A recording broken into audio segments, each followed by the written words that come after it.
Tens of thousands of people are already gathering here in Washington on the Mall to show their support for Israel and condemn anti-Semitism. The march comes as the war between Israel and Hamas is entering its 6th week. Over the weekend, a bipartisan congressional delegation to Israel met with Prime Minister Netanyahu, with Israel's defense minister, and with the family members of hostages being held by Hamas. Democratic Congressman Jared Moskowitz of Florida, who serves on the House Foreign Affairs Committee, was on that trip and joins us now. Congressman, thank you very much for being with us. Talk to me about the conversations with Prime Minister Netanyahu. Do you think that there is a way, as the President has suggested and the Secretary of State, to tailor the Israel offensive, which takes civilian lives more into account, especially in the hospitals? Yeah, no, thanks, Andrea. So the answer to that is absolutely. But we have to also be honest, which is that, what Hamas is doing is they are hurting the Palestinians. They are using them as human shields. They are not letting them leave the hospital. Israel tried to work with the UN to try to set up a field hospital to get people out. Hamas wouldn't allow that to happen. People tried to leave. Hamas held them at gunpoint. And so, quite frankly, one of the things that I really did learn there, and of looking at this conflict in a whole different way, is we don't just have to remove Hamas for the safety of Israel. We have to remove Hamas and get them away from the innocent Palestinians. I mean, I'm for a two-state solution. I hope we get there soon. I hope it leads to that, quite frankly, after this conflict. But it's not going to happen so long as Hamas is willing to sacrifice the Palestinians and use them as propaganda while the Chinese and the Russians feed that to our children in a psyops on TikTok. And so we must do everything we can. From humanitarian corridors to humanitarian aid. We must do everything we can to limit civilians. But Hamas doesn't just get immunity forever because this is where they're hiding and launching rockets out of a kindergarten. And so, look, Hamas knows exactly what they're doing. They know they're losing the day-to-day war, but they're winning the propaganda war by them selling this to us, which we are buying.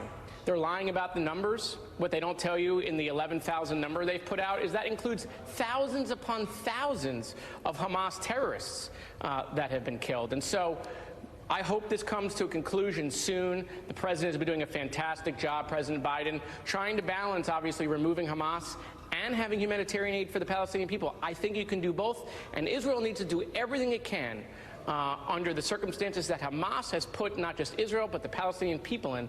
But Israel needs to do everything it can to limit, obviously, civilian casualties. It's such an intractable situation because, very frankly, Hamas started the war. Hamas are holding hostages. Hamas are terrorists. And Hamas are in the tunnels. We don't have independent U.S. confirmation, by the way, of where exactly they are in the tunnels. It is Israel's claim that they are under these hospitals, which is a war crime by Hamas. But the balancing in terms of the lives that are being lost, the amount of fuel that was delivered to the hospital was, a half hour to an hour of fuel for a hospital.